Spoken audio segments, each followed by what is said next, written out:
All right, so we're going to do some Tai Chi World Cup push hands drills, but first we're going to do a Negong exercise to fill up the lower dantian, fill up the belly energetically. So have the half horse stance, imaginary string, and when you do push hands without this, in my experience, I feel weaker.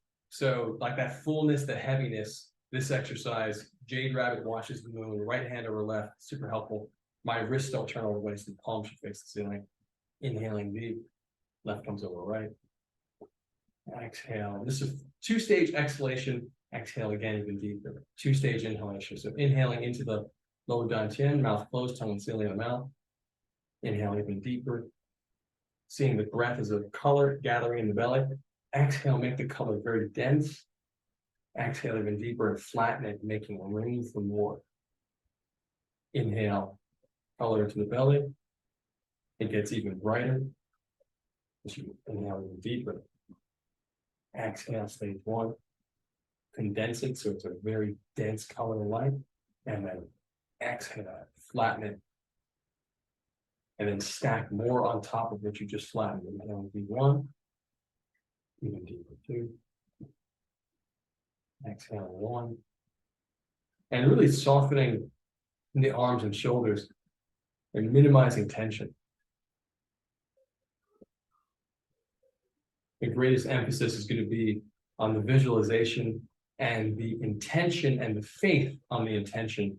The intention is that every time you're taking a breath, inhaling and even exhaling, you're storing energy. So the exhalation is not as much about you releasing the breath. It's more about you storing the breath through storing the visualization. And then the faith is that every time you take another breath, you're stacking on the last breath. So you should almost visualize the belly as bars on your cell phone that are charging up. And you just keep on stacking bars in the belly.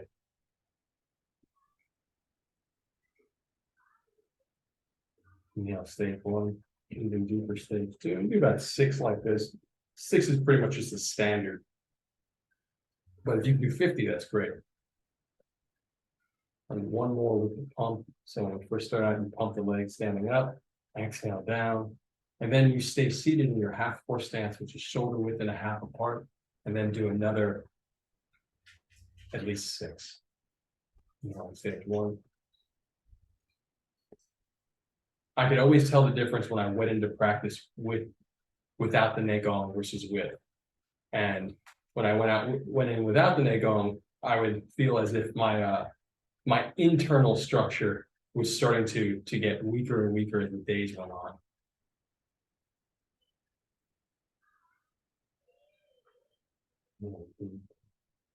Exhale, stage 1. Stage 2. So the multi-stage inhalation, it directly correlates to throwing combinations in push hands or even striking. So many 1, 2, 3, 4, like 4 move combinations where you may have to do all the moves with one breath. So to have each movement connected to a different part, different stage of the breath, very important. Multi-stage breathing. 2 more.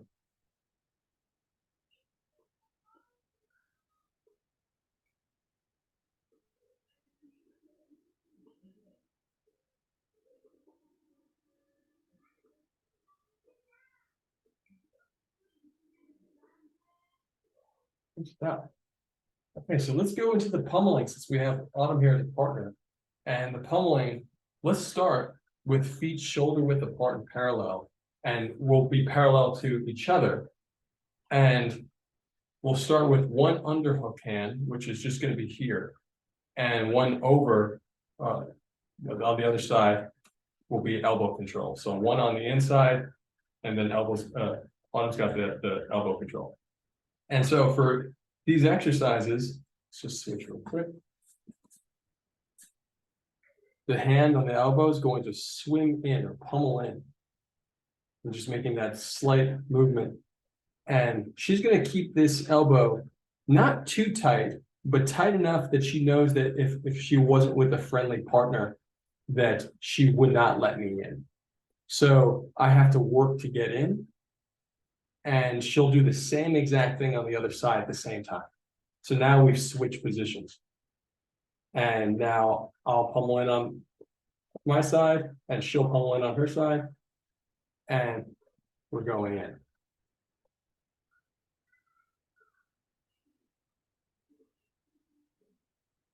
So remember, this is the foundation. This will get very intense.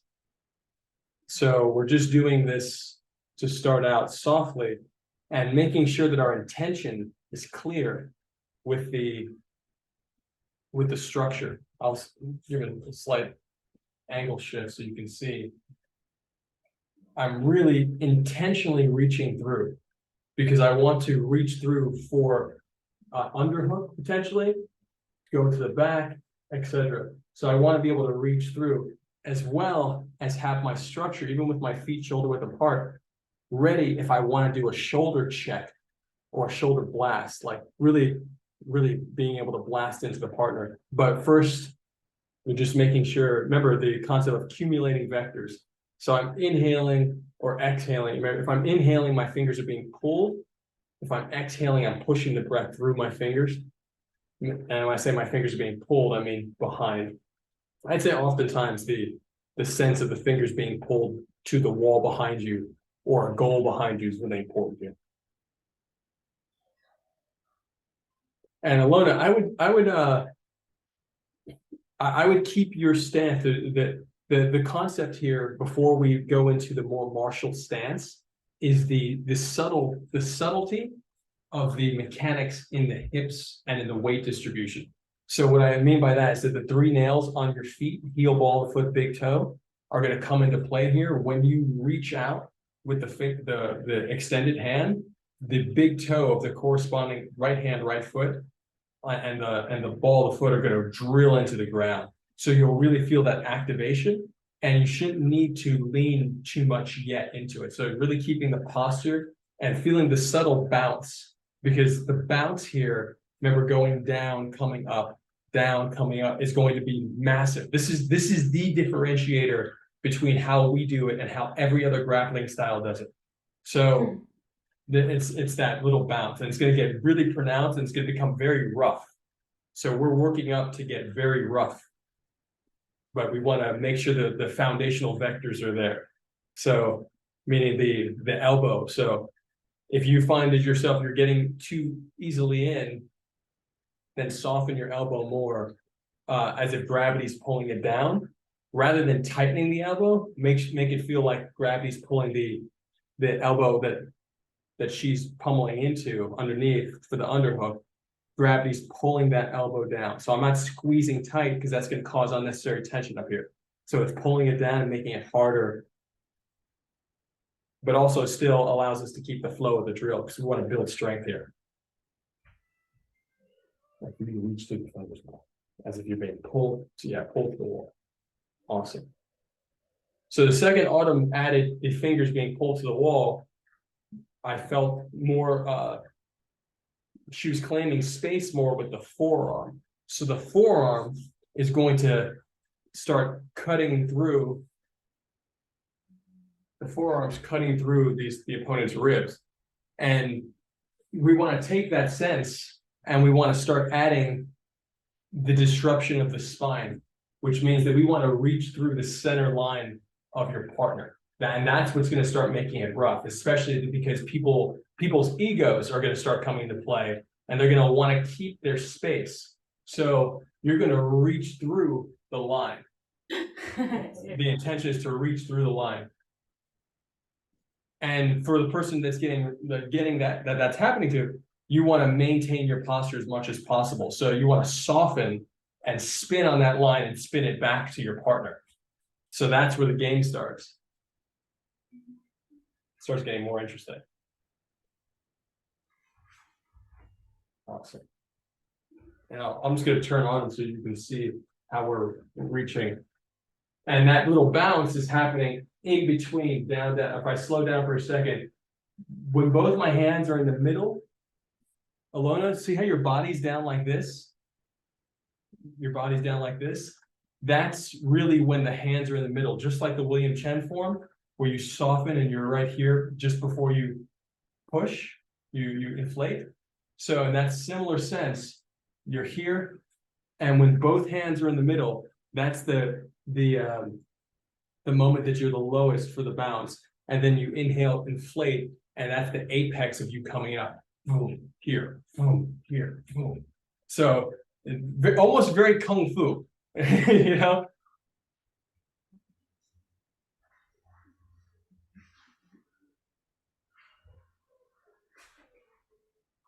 Make sure you're defending and coming out at the same time. Yeah, and then you start exactly. So it's feeling the lift in the foot of the partner. So while you're doing this, once you have a groove of that bounce, and also taking and receiving, you're giving and receiving that bounce.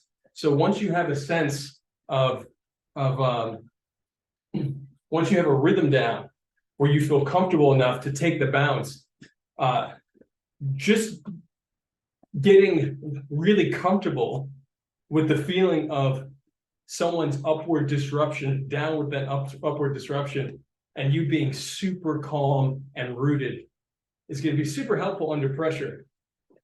When we start, obviously, when you're doing your grappling, your push hands, and if you find yourself opening the elbows too much, make sure you just check in. Just like Neigong exercises, I mean, your forearm too, but I find this the most in Neigong exercises, is that because there's only a few factors happening, I get to move my attention through all the different areas of my body to make sure that my mechanics are aligned. So check in with your elbows, check in with your fingers. Are they being pulled? Is the elbow being pulled to the ground? Are the fingers being pulled to the back wall? Then you can start adding other vectors, like the shoulders. Like, okay, do I want the forearms to bounce my partner off? Or do I want the shoulder to crash into my partner? And that shouldn't change too much of the body mechanic, meaning that the fingers are still being pulled in the same direction, but the emphasis, and it's the chi, but it's also like the fact that when you change wherever the attention goes, the blood flows, etc. So, or the blood circulation increases. So you want to put the attention sometimes on the shoulder, sometimes on the forearm, sometimes in the pocket of the forearm between the bicep and the forearm. And just being able, and even maybe sometimes at the end of the forearm, if you do a short blast, because all of these are, when you start playing, become moments like this, or become moments like this, or become moments where you step around and are essentially doing your hip toss. So, which is, I'm not sure if that's legal in Taiwan right now, because I last time I did it in Taiwan, it was not legal. So now let's take this drill and let's bring it into the 50-50 clinch. So that means that we'll do right leg forward first, and then we'll switch to left leg. But first we'll do several minutes on right leg forward. So exactly. So you're in your push hand stance, and you're in the 50-50, which means you're here, like very much. And especially for push hands, especially if you're dealing with opponents that are taller than you, you have to protect your temple and your face. So I recommend using the head even in push hands like another limb. So really like protecting your head behind the shoulder, and just using it to help clamp. Not tightly, meaning that I'm not squeezing my head into my opponent, but I'm just protecting myself. I want to protect my chin from the elbow popping up, etc. So we're here, and we got the finger behind, that one hand underhook, other hand on the elbow, and now we're to do the same thing.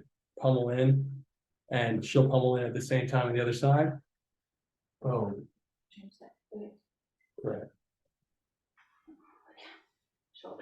And just do your best to keep that same mechanic and keep your legs with 70% of your weight on that front leg.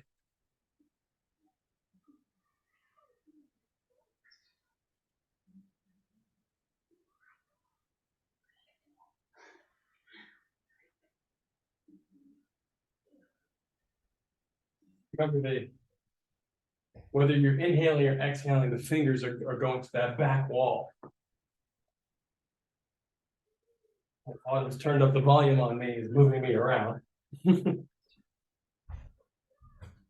But before you start moving your partner around, again, to drill effectively, you both want to be in the mindset to both want to be in the mindset to soften and check in on all the accumulating vectors, meaning that finger pulls and elbow down. So I'm if we were really playing, let's play and try to get inside, go. I don't want her getting in, or I'm going to swim in right away. So the second that she broke that, if you notice, I'm keeping it tight, but not so tight that I'm squeezing. And the second that she broke in, because her fingers got in, I come in. So it's 1, 2. If I feel more penetrated, I come in. But again, that's only if I have a particular strategy for inside control. So, the plant. Okay. Okay. So, let me just watch you guys real quick.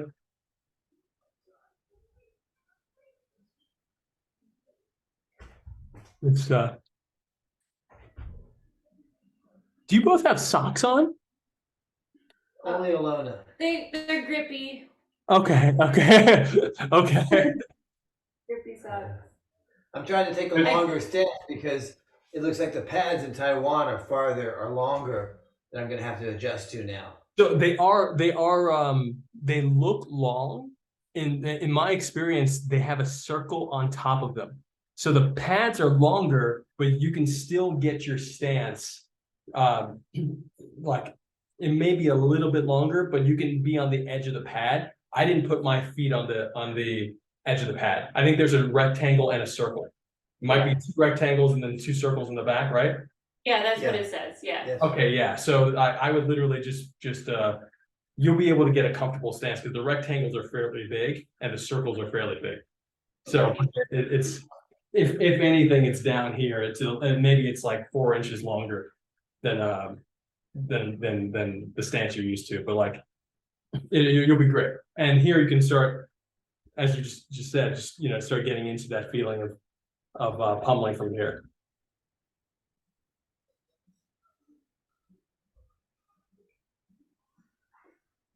And again, to do this effectively, you want to really make sure that both partners are in the right headspace. So both of you guys are checking in and not resisting so much that eventually you can tighten it up a lot. And like Dad and I will do that.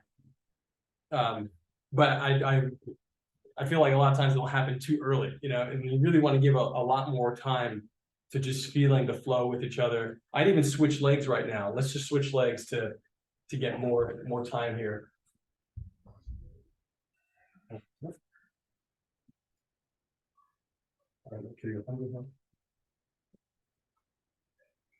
And so, yeah, remember when your fingers go to the back wall, that you end up really feel the position before you switch, meaning feel your underhook, feel your control of the elbow. And also remember, guys, this is another note, that when you're feeling here, when you have the hand on the elbow, your other elbow is a pin, which means that if I let go of this underhook and I let go of this elbow control, and I only have, this is the only part of my body that's connected, obviously my head, but I'm not gonna use my head right now. So if I just stand up, I still have this pin. And if I turn, I have her arm.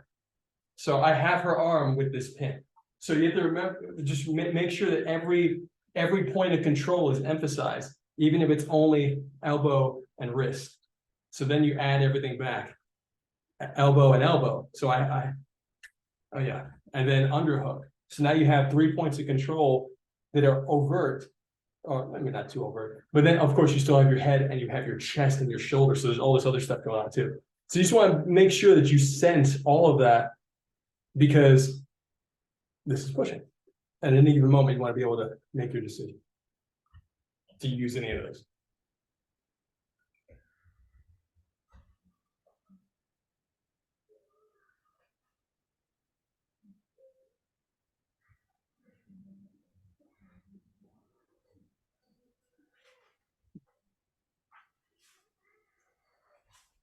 Guys, why don't you take a moment and just play with that idea of the only the elbow control. So release, do it 3 times each. So just James play with the elbow control and just turn, and then Ilona just play with the elbow control, meaning that you're going to release the hand on the elbow. And you're going to, so I'll just demonstrate one more time. I've released everything. Autumn's not holding on to me at all. And I just have this. And just to feel that when you turn your heart and the waist, you can make the other person step, because it's just super uncomfortable. Yeah.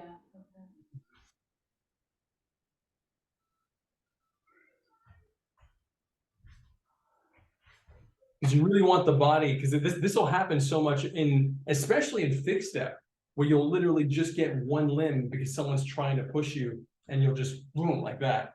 And so this will be really helpful for fixed and moving, but why don't you go for it?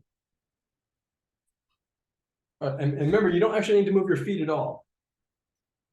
Oh no, he got me. Oh, I was still talking about. Oh. Okay, put it down there. Yes, awesome. You can keep your foot anchored, but turn the toe. So pivot only on the heel. Yeah, and then but see how your elbow is bending back? Because so keep it solid. Exactly, solid structure. Awesome, awesome, awesome. And do it a little bit more like a whip. Put me over there. Potentially. Awesome, awesome.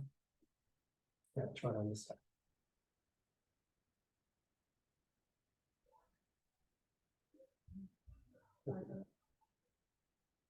Good stuff.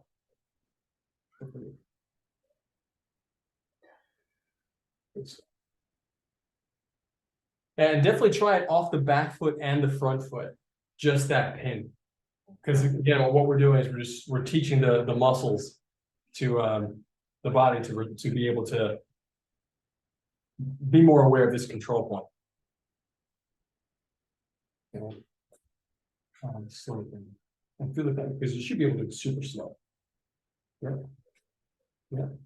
Awesome. Awesome. I felt it on my shoulder. It's great. Yeah, that was my shoulder. Oh, sorry. Just for the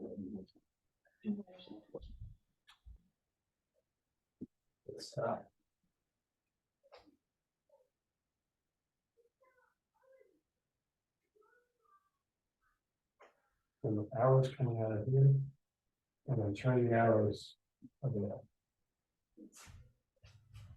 Good stuff.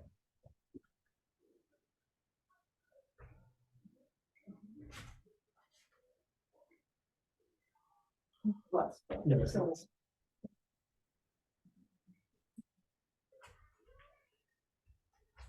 oh, so James, see what you just did there? Hold on, keep that right there. Keep that. So that what you're doing is different, but also super important. So you're going into the arm. So rather than against the outside, because the technique we're practicing, the intention is to go on the outside of the arm. However, if you're going on the inside, then you get Dad's favorite move, which is the shoulder blast. So, or essentially, like you can do the shoulder blast by punching. You know, this movement informs this movement. Inflated exactly. Yeah, and the concept there is to punch. Yeah, we're here just to switch your legs real quick. So you have the inside, and with the inside, you should be able to move it too, but it's more effective if you take this hand here, the underhook, pulse the shoulder. So this is a combination to pull this off normally.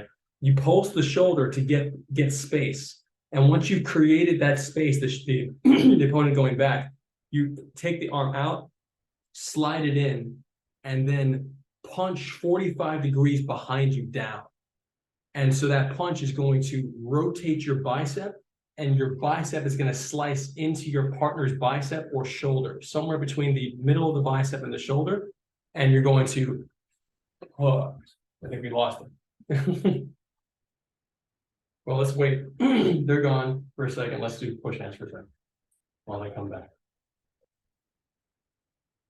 Oh, gosh. Okay, my pants are falling down. Good. Let's fix it. Okay, go.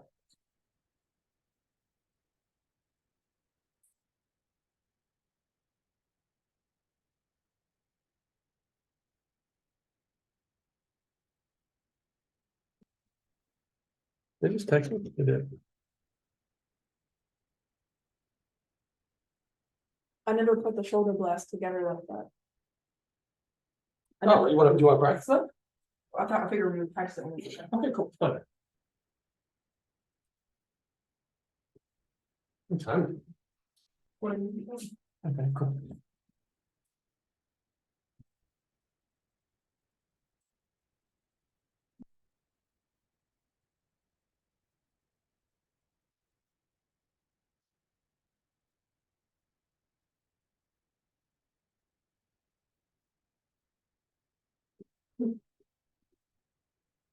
So get into that moment. You feel the moment that I'm like setting it up? Well, I thought we were doing fifths. Oh, at that's first, okay. so it's not because like there's no boundaries, so I'm just having Okay, trouble sure, kind of just sure. running around.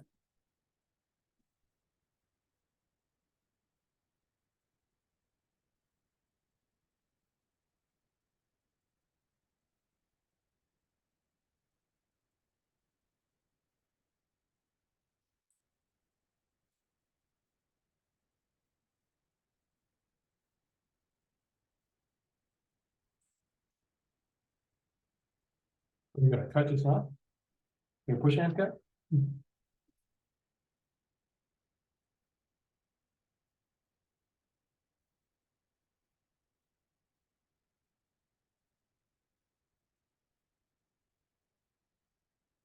Under there.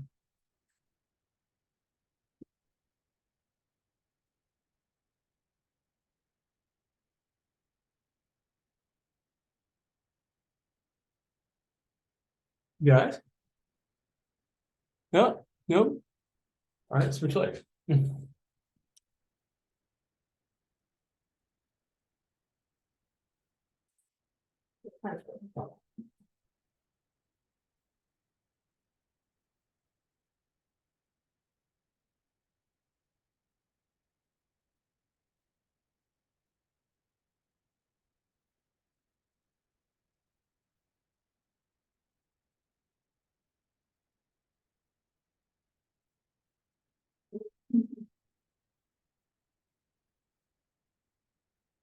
You have a combination that you utilize a lot, which is you do the indirect tension, and then you go for you work for a body lock, and then you get the body lock, and then you try to pick up the turn. Or after the tension, I try to do the double punch. Yes. Okay. Hey guys, we're Oops. just doing some fixed step, some rigorous fixed step. So let's go right into the shoulder blast, because that should be, in my opinion, that's one of the 5 moves to keep if you're going to train anything, because it works for fixed step, it works for literally all grappling, and I think that fixed step is what makes it for what gives the Tai Chi version its edge, because it's in Sui Jiao. It's Sui Jiao's version is you cut across and you block the knee. So you take the hand, and block the knee. So instead of punching to the ground, you take the hand, block the knee, and then throw the person over the knee. So yeah, Steve Ross could probably show that one, or Master Jet could show it. So you know what? Oh yeah, let's do this, and then we'll finish up with a little bit more pummeling. So pulse is pulse means shoulder roll, and it's like this. Rather than just pumping the shoulder, it's a shoulder roll, and it's coming from the lower dantian and cascades up the spine, kind of like dragon style kung fu. So you pulse, maybe you'll pulse twice, and then the other hand, the back hand, slides, just so you can see on the other side, slides in. And it'll happen fairly quickly. While you're sliding the arm in, while you're while you're actually while you're pulsing, you're going to open up the back foot 45 degrees. So the pulse hides the movement. Pulse. So pulse 1, pulse 2. Pulse 1, pulse 2. So you always want to use the pulse, not just to create space, but to hide movement. So pulse 1, pulse 2. You hid the movement of opening the back leg. Ideally, you still have the connection here. And once you have that back leg open, which is where you're going to pivot into, pulse 1, pulse 2, this backhand slides across and then punches 45 degrees down as you shift your weight. So punch. And remember, the punch is really more of the overt description.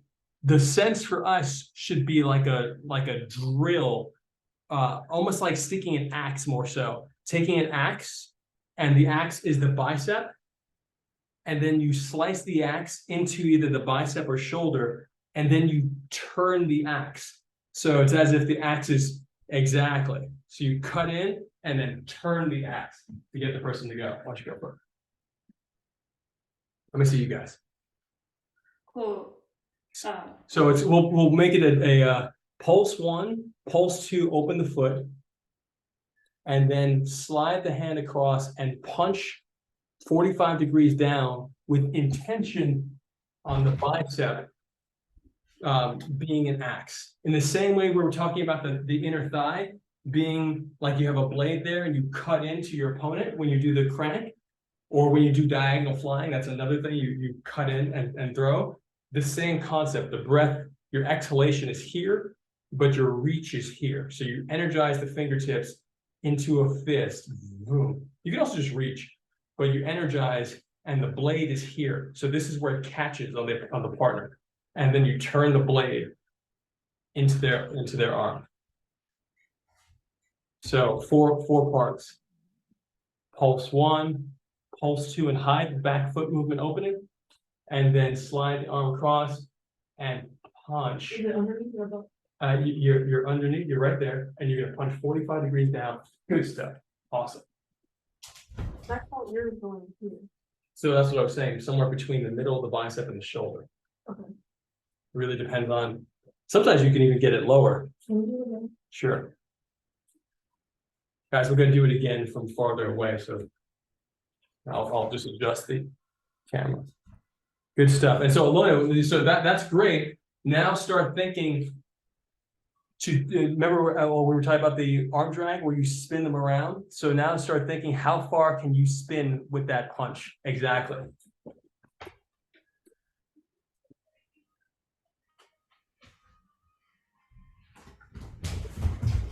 Pulse 1, pulse 2 high, and slide and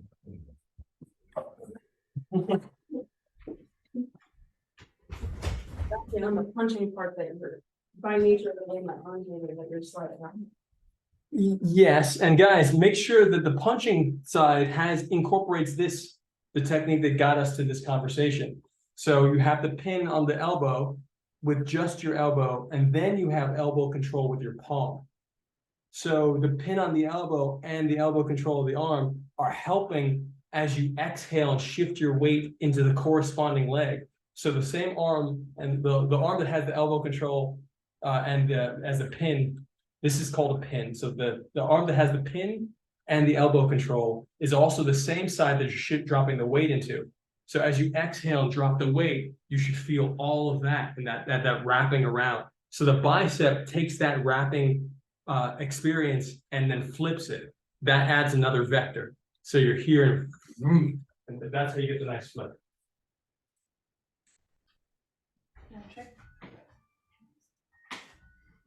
Go for it.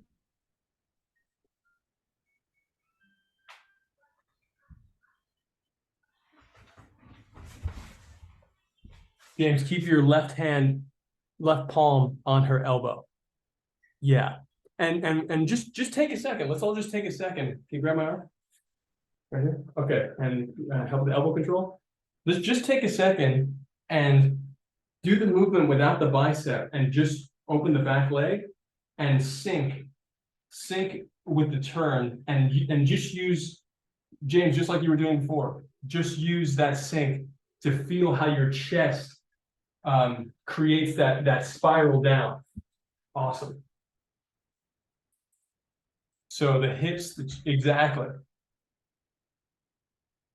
Yeah, like before you add the bicep, before you add that little extra energy that causes their hips to flip, you still have the wrapping around based on the weight drop. So pin, elbow, drop, that's the wrap. And I'm not using my bicep yet. So if I add my bicep, then I can actually flip the hips, the leg, and the back leg comes up normally.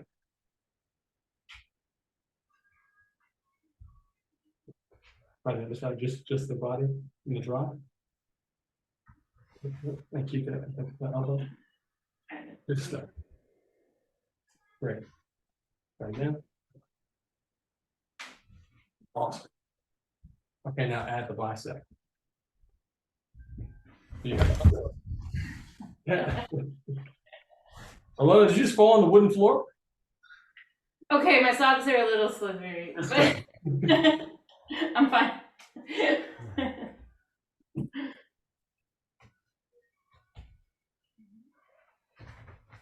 Good stuff. Good stuff. So see how he kept his arm like that? Okay.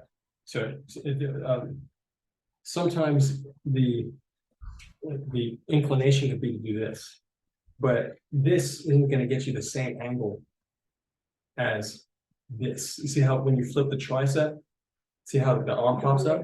Yeah, well, like my shoulder blade opens, my shoulder blade opening, the triceps slipping, my fingers are, everything's rotating. That rotation is what goes all the way down to the foot, helps it to lift the back leg. Yeah. So make sure you have this strong, the underhook strong. Yeah. Open the back leg, take it slow, and punch 45 degrees down. And speed. Yeah. Okay, good stuff. Oh, excellent. Okay, down there. We should probably have it. Yeah. What are you gonna do?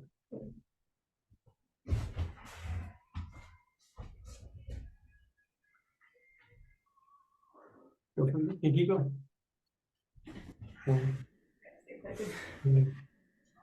Good stuff.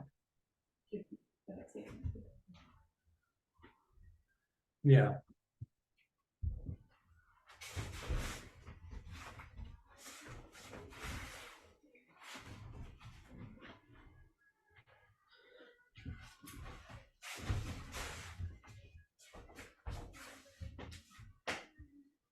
Guys, go for it. Go for it one more time, James.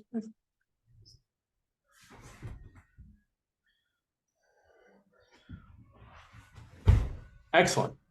Excellent. So James, my only note is start playing with how sharp can you make that 45-degree angle? And what I mean by that is that this is 45 no matter what, but how much can you turn that 45-degree angle if it was a straight line that's always 45 degrees from the ground? On another axis, how far behind you can you put that 45? Yeah, and so and just continuing to increase that for yourself, find where you feel comfortable. And if you and Ilona can get to a place where you feel really good about that flip, and maybe you can flip her behind you, training to get her to spin behind you is going to help you when, remember, you train 100% and then you make it 70% live.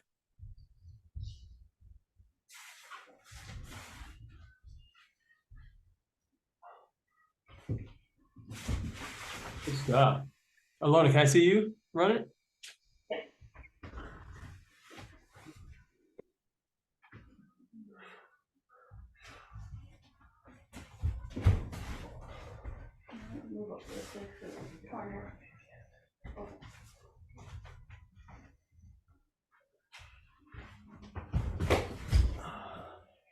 Good stuff. James, how's that feel for you?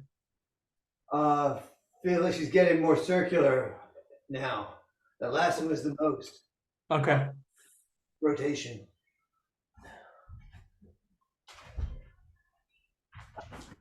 Whoa.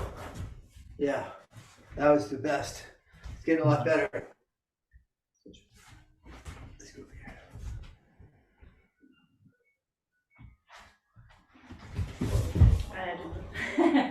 So Ilona, just one note that there's a double bounce happening for you right now, and you may want to consider making it single. So you're going 1, 2, opening up, and then you're going like this. Yeah. And so, like, really doing your best to 1, 2, open, and then slide across so that it's not loading. You know how, and sometimes in the William Chen form, you do a load and then you turn. This, you're going to go right into the load is happening here. When you open the back foot. Yeah. So the back foot, now you're loaded, and boom, you just turn right into it right away. Okay.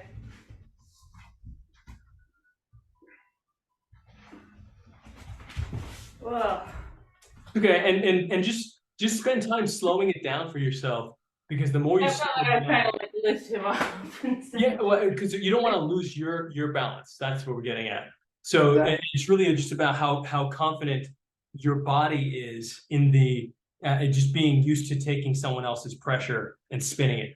So it'll just take some time to get used to, and I think you'll get used to it in like a few days. Good stuff. Okay. Yeah, even just now, your hips swiveled at the end back to keep you steady, which is excellent.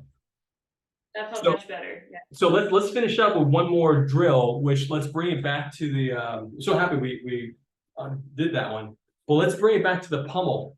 But the pummel this time, let's switch stance every time we pummel, which means that we're gonna have the hands in.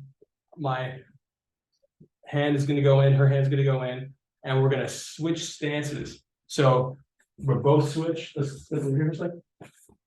So we're here and then switch. Oh, and then switch. And then switch.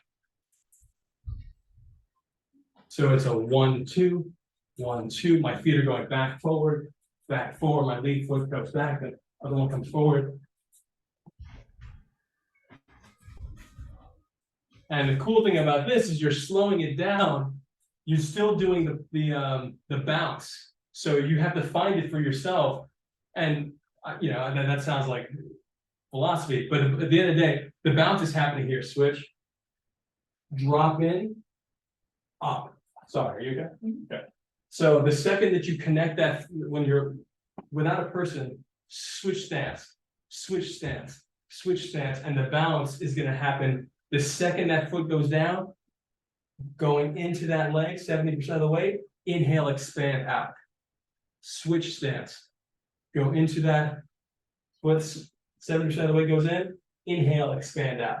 And that's how you're going to get the bounce. And that's how all the other mechanics that we were talking about in terms of disrupting the spine, the alignment, and reaching through their center line.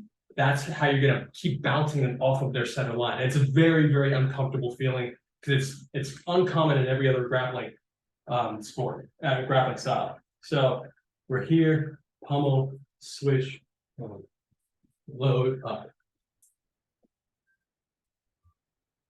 And I want to make a note on for what Autumn's doing versus what I'm doing. So Autumn is dropping her hips and then coming up. So the difference between what we want to achieve in that is that instead of dropping the hips, we're actually only dropping one hip into the groin. So the bounce is actually not a drop of level, it's a drop of pressure and then an expansion. So it's bounce. So you're getting this swivel and then you're pushing it out. So it feels like a bounce, but it's not you technically bouncing. And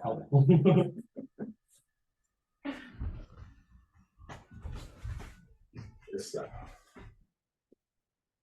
Yeah.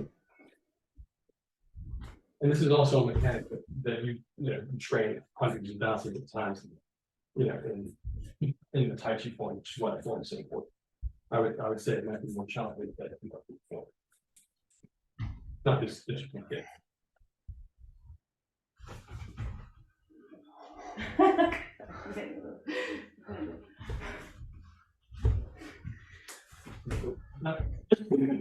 It would only feel like that if you're not doing it right.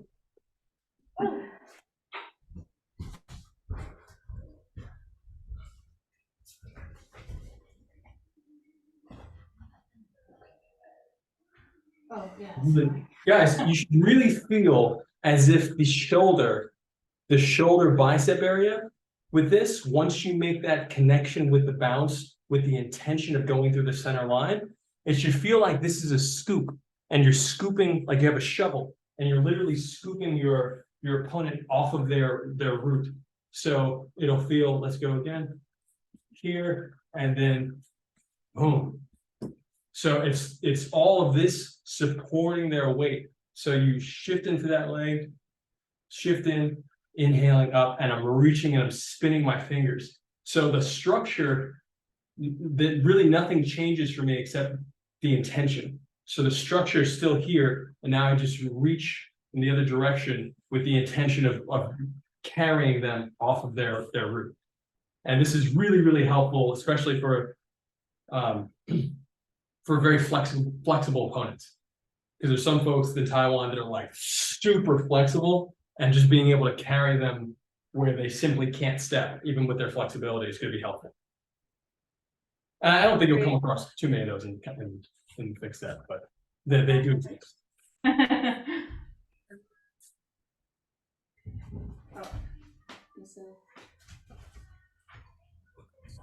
Great. That's fun.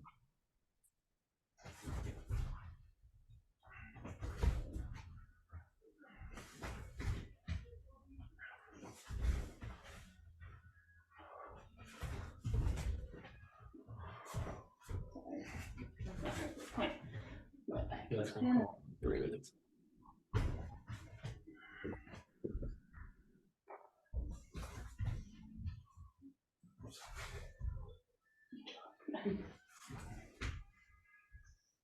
Good stuff, guys. Guys, I think this is I think pretty good for today. And let's Yeah, Thank you. this is great, Jan. thank you. Wow. Yeah. We can't miss any of these. When can we do the next one? Yeah, and I'll share these videos. I only put out one on my site, but I'll share some other ones so that you guys can just train. Great. Because I really want you to be able to review, and like also just call me or text me at any given time. And still, like any notes that you have on any players that you might come across, even if it's an audio note, that's a conversation between you guys, record the audio, send it to me. I'll listen to it on double speed, and then we'll come back and with some ideas. Okay, great. Okay, I love you guys so much. Are you gonna play with Dad anytime soon? I asked him, hopefully, he just got back from somewhere. Okay, yeah. My little sister just got back from Spain yesterday. Yeah. So, go beat her up too. All right, I love you guys so much. Yeah. Please stretch and eat. Stretch and eat.